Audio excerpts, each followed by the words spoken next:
li ci yéene kaay Mamou Diaby Gassama ñu tàmbale koog Walf Quotidien. Walf Quotidien lañ koy tàmbalee Fatou Diouf Faye mu daal di fësal ci xëtëm lii di anam bamti sax moom la ñuy yore suuf si fii ci Sénégal ndaxte jamono ji ñun ñëpp xam nañ ne nguur gi nag daf ko daal di bëgg a dindi ci loxo bokk moomeel yi li mel nag mu doon ab projet ba nga xamante ne indi na ab pëccuxoo fii ci Sénégal bu ñu sukkandikoo ci leexu jamono ci noonu sax mu daal di jox kaddu kii di Pape Momar Ngom nekk jaraaf foofee ca Ngom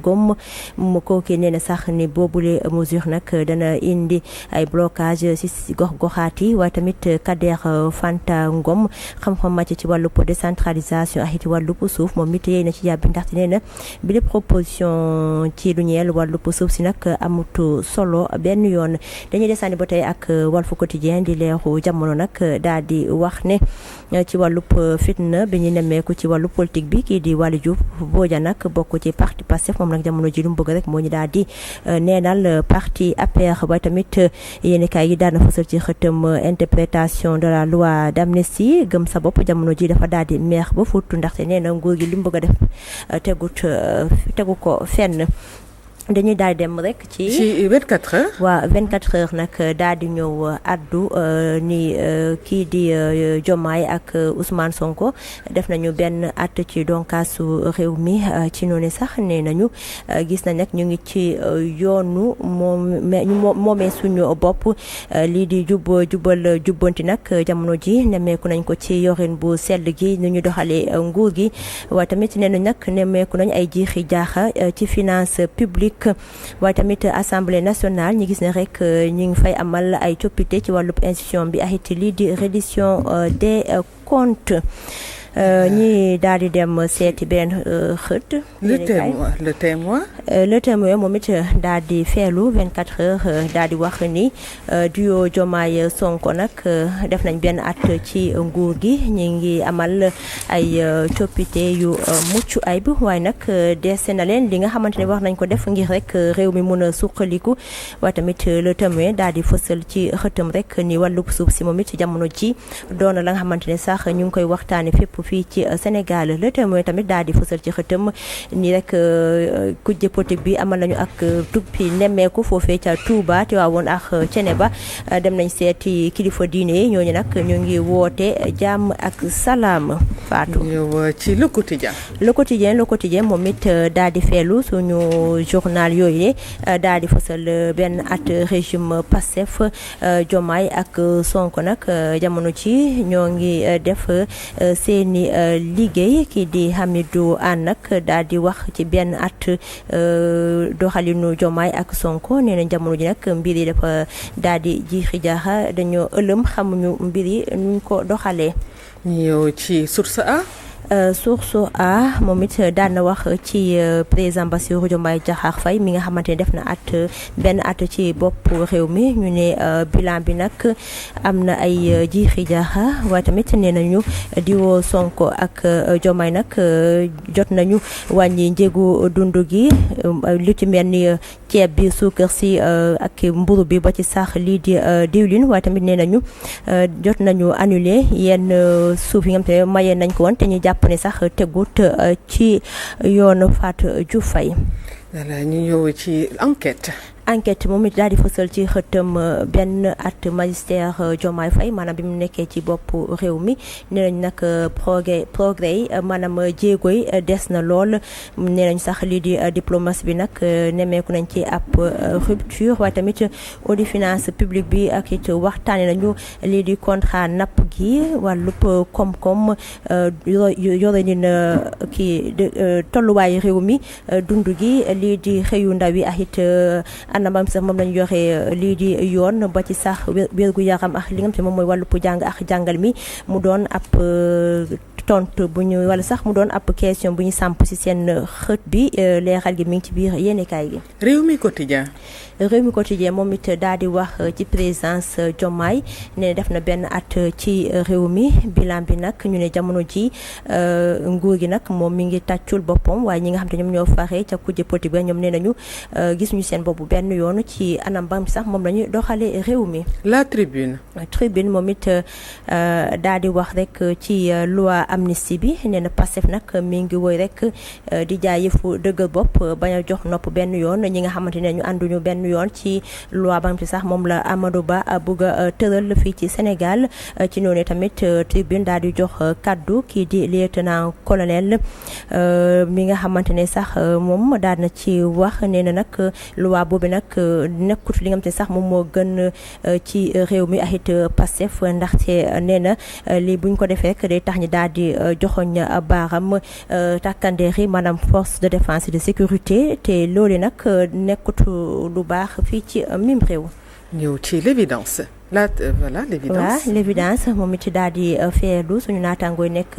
foofee ca tribune daal di wax ci loi interprétative wala sax loi abrogation partielle amnistie bi gëm sa bopp nag nee na nag mi ngi woo ñëpp ngir rek ñi daal di amal ab doxub ñaxtu maanaam manifestation pacifique. ñëw ci l'info moom it daal di wax ci interprétation loi amnistie bi kii di colonel Adama Diop moom nag jamono ji jàppal na tànk FDS ndaxte ne nag lii di loi boobu nag doonu lu gën fii ci mim réew bu yaatal gi mi ngi ci biir xabaar yi. Sud Quotidien daal di wax ci diplomatie sénégalaise bi nee na nag mu daal di fësal ci xëtam photo ñeenti présidents yi kii di Léopold Sédar Senghor Abdou Diouf Abdoulaye Wade ak Macky Sall ba ci sax président Bassirou Diomaye Diakhar Faye nee nañ nag gis nañ ne jamono ji lii di leadership bi nag naam mi ngi fi waaye nag mbir yi nag xaw na sooxee Fatou Diouf Faye. voilà lii mooy li gën a fës ci yéenekaay yi Mamou Diaby Gassama moo gën a fës ci revue des titres yi ñi kii tey ci suba fii ci La Voix des Sans Voix ak it fii ci Sénégal. yaatal bi ci diggu bëccëg bi la. ci diggu bëccëg bi lay doon incha allah rabbi. diggu bëccëg bi incha allah di la jaajëfal rek bu baax Mamou Diaby Gassama ci li ñu indi ci li ci yéenekaay yi waaye laataa ñuy décrypter lii di actualité du jour bi ak Mademba Ramata Dia dañuy dalal Mélanie Aminata Samb ak invité Mélanie di la nuyu. di la delloo nuyoo bi. di nuyu ki nga xamante ne mooy maamu.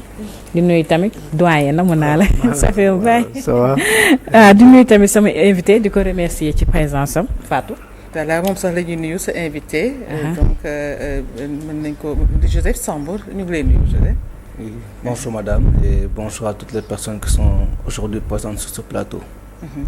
Merci beaucoup tout à l'heure donc dañuy ànd ak yow ci rubrique panier de la ménagère ak Mélanie Aminata Samb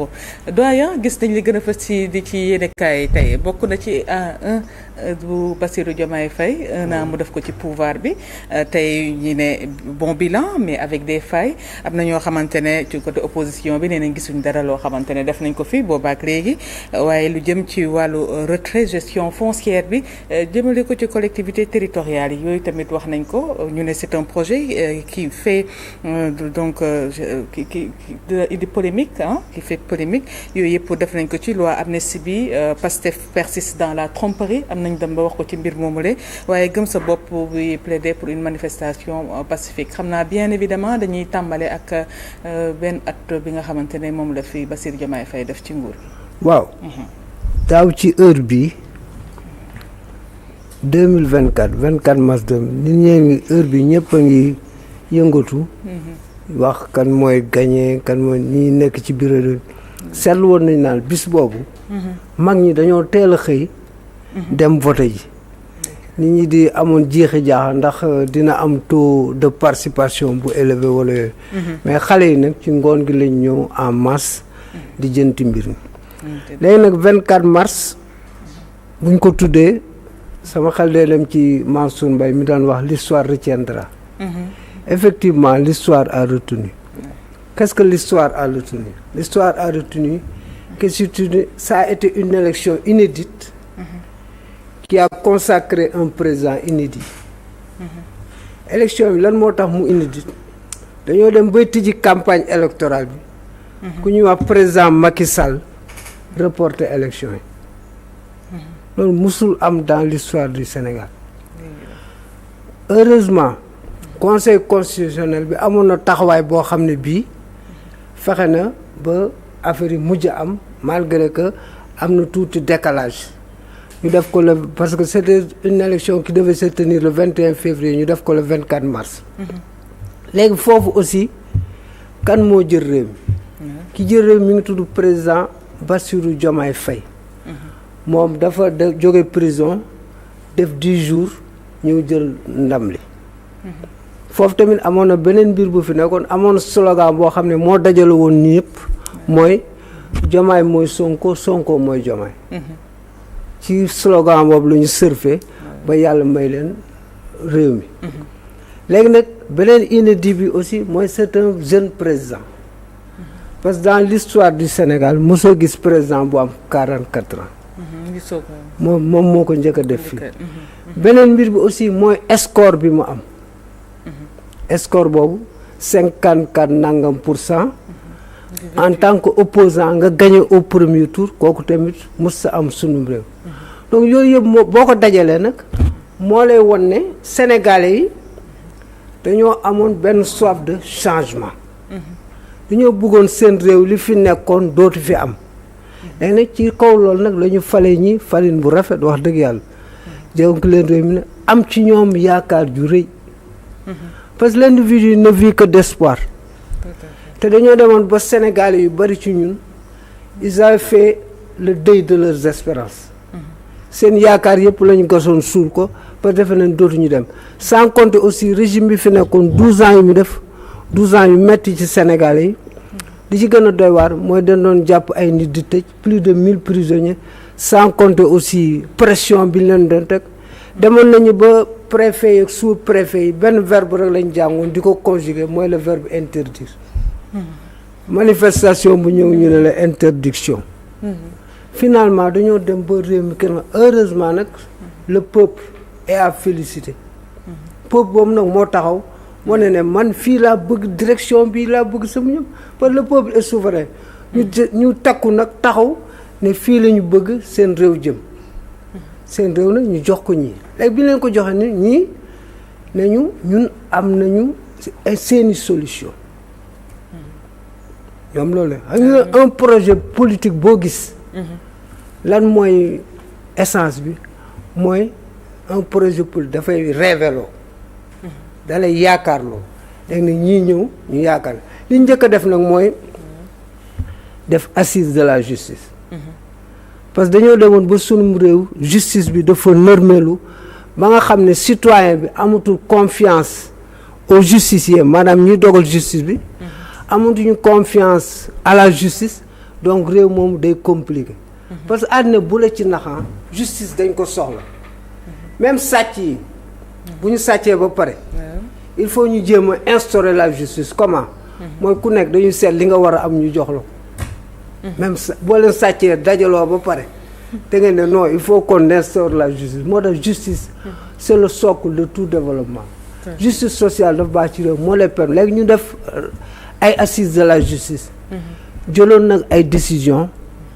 mais ba léegi des na quand même parce que on nous avait promis une réforme sur le conseil supérieur de la magistrature boobu mi ngi fi ba léegi ak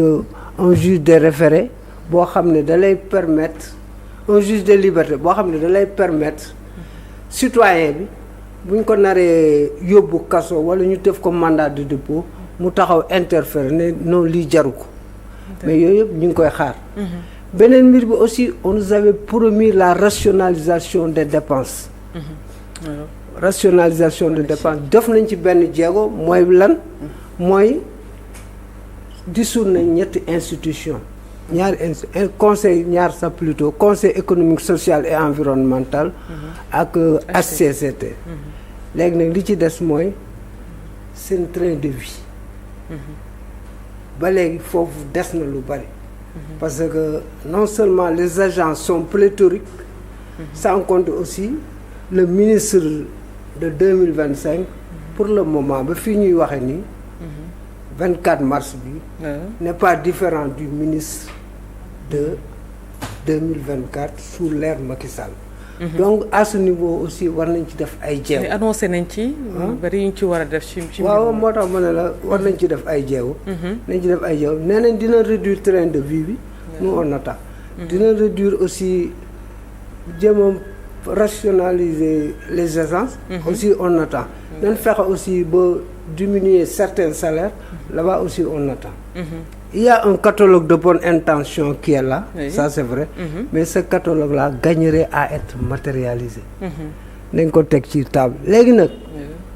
il y a benn jéego bu am solo bu ñu defoon mooy le coût de la vie. wàññi nañ ko ça a été le mais malheureusement wàññi bi amul impact ci population bi. Donc il y a lieu de suivre parce que nit ki quand tu prends une mesure la logique voudrait que nga gën a contrôler mesure bi léegi nag foofu parce que gis naa leen ñu annoncé 1000 volontaires yi ñu war a jël bon ils ont besoin de 1000 volontaires déjà en une semaine 40 000 personnes déposé nañu. Bon en une semaine seulement. En une semaine. ñoom soxla nañu 1000 volontaires pour ñu contrôler la marche du commerce au niveau des boutiques ak yooyu déjà en une semaine bi ñu ko tijjeeg léegi 40 000 personnes ñoo déposé ça donc ça veut dire que Sénégalais yi am nañu problème d'emploi. C'est ça. Ça veut dire que emploi bi aussi ça doit être une priorité majeure pour ñoom malheureusement tous les régimes qui se sont succédés dans ce pays n'ont pas réussi à gagner la bataille de l'emploi. léegi waa gis naa nag def nañ ñu ngi ciy def ay jéego di def ay kii yàlla na leen yàlla jàppale ba ñu réussir ko mais pour le moment c'est le grand problème parce que population boo xam ne 75% sont des jeunes population boo xam ne chaque année 300 000 jeunes frappent à la porte de l'emploi boo ko desee en 10 ans ça fait 3 millions qui frappent à la porte de l'emploi te les perspectives sont là mais des na par rapport à l'agriculture par rapport à l'élevage ak yeneen ak par rapport aussi à la santé ñu ngi def nag ay recrutement ça c'était à saluer bon recrutement spécial dans l'enseignement ak recrutement dans la santé mais par rapport au gap il reste beaucoup de pas acquis léegi nag beneen mbir mi aussi mooy am réew boo ko hérité fekk fa situation bu compliquée da ngay jéem a fexe nooy def ba alal ji ñol léegi nag loolu moom ci ñi ngi nekk ci reddition des comptes reddition des comptes wax dëgg yàlla ñun ñëpp dañ koy rafetlu parce que sunu alalu réew mi la te nos maigres ressources nit ñi waruñu ko dilapider donc sur ce plan là léegi nag commencé nañu la machine judiciaire est enclenchée ñu ngi ci def liñ ci war a def léegi pour le moment am na ñu ñuy woo ak ñu ñuy déglu ainsi de suite moi je crois que yaakaar naa ne dinañ dem ba au bout bañ a faire l'erreur qu'avaient commise les autres laquelle mooy dañu tijji buntu boobu mais mujj ñu àgg fi ñu jëm que ça soit avec Macky Sall CREI avec Abdou Diouf CREI avec Wade aussi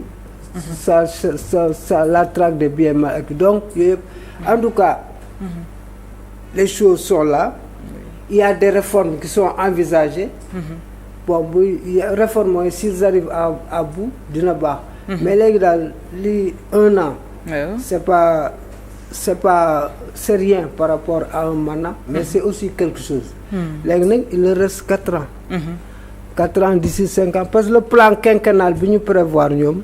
il leur faut 18 000 milliards pour ñu dugal ko ci réew mi pendant ces 5 ans malheureusement à l'opposé il y a une dette de 18 000 milliards donc waaw donc ça veut dire il faudra faire preuve d'ingéniosité jéem a xarale ensuite takk seen biir Sénégal yi aussi jàppale leen ñu takk seen biir c'est bon mooy le sens de l'appel hier du khalife avant-hier du khalife général des Mourides muy wootee patriotisme ak nationalisme parce que bëgg sa réew ci jaamu yàlla la bokk donc yooyu yëpp bu dajaloo te moom nee na am na yaakaar ci ñi fi nekk ne dina relever défi yi léegi donc yooyu yëpp bu dajaloo donc ça veut dire en tout cas il y a des choses kenn sañu fee taxaw nag di wax defuñu fi dara loolu du waxi dara waaw ils sont en train de faire des choses ils sont là que depuis 1 an il y a des choses qui sont là dañ fexe ba gën ko renforcer léegi nag bataille de l'emploi ak bataille des conditions de vie ak justice bi aussi liñ ci diggee yëpp ak reddition de compte ñu réussir parce que waruñu échouer ci reddition des comptes parce que bu ñu échoué rek. parce que c'est une demande sociale. Ensuite ça a été une promesse électorale bu ñu ko échoué rek. ça veut dire Sénégal yi dañ leen di weddi. te loolu du baax ci ñoom. tout à fait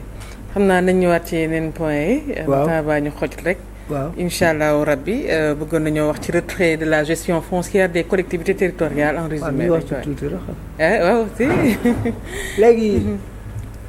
foncier moom dafa mës a nekk problème sunum réew. yaa ngi fàttalu président Macky Sall daan wax ne. moom dossier yi gën a ëpp ci taabalam. mooy ce sont les dossiers concernant le foncier. léegi nag amoon na maire yu fi nekkoon. amoon nañu ay privilèges par rapport aux terres ak yeneen yu ñu ci mën def. mais léegi ñu gouvernement bi daal dafa xalaat ne. bon lu ñuy ruumalaan la nekkagul effectif. mais yenn kii prérogatives yi maire yi amoon ci suuf ñu jëm ko nangu. léegi nag maire yi taxaw nañ ci bañ ci loolu. parce que ñoom tamit c'était fu ñu doon amee ay revenus la. ainsi de suite. donc day compliqué pour ñu kii ko mais ce qui est sûr daal mooy le foncier lu ñu war a régulariser la. parce que defoon nañ fi conseil national de la réforme foncière. dénk ko d'abord. maître Doudou Ndoye. mu dem ba ci biir après affaire yi kale. ñu dénkoon ko aussi Souran. ancien ministre de l'éducation nationale nekkoon doyen aussi de la faculté de droit. mais lépp dafa sooxe. donc en tout cas foncier daal parce que boo xoolee scandale foncier yi dafa bëri. te ñi fi woow ñëpp lu ci bëri boo xoolee fi mu toll nii pôle judiciaire financier bi ça concerne le foncier. loolu nag dafa laaj ñu càmbar ko xoolaat ko defaraat ko parce que Sénégal yi ñoo am droit ci suuf si. ñoom ñoo ko moom mais xoola sànq rek yaa ngi gis reportage Walfadjri. ñu lay won ne y a de partout dans le Sénégal y a des problèmes donc chantier bu rëy la quoi. suñu arrivé daal à parfaire ça. du wàññi dara et ce sera dans l'intérêt de tout le monde quoi. d'accord incha allah en tout cas di la jaajëfal rek ci li nga décrypter actualité du jour bi doyen Mademba Ramata Dia jërëjëf ñu bàyyi la nga accompagne ci plateau bi léegi dañuy ñëw ci panier de la ménagère ak Mélanie Aminata Sambou.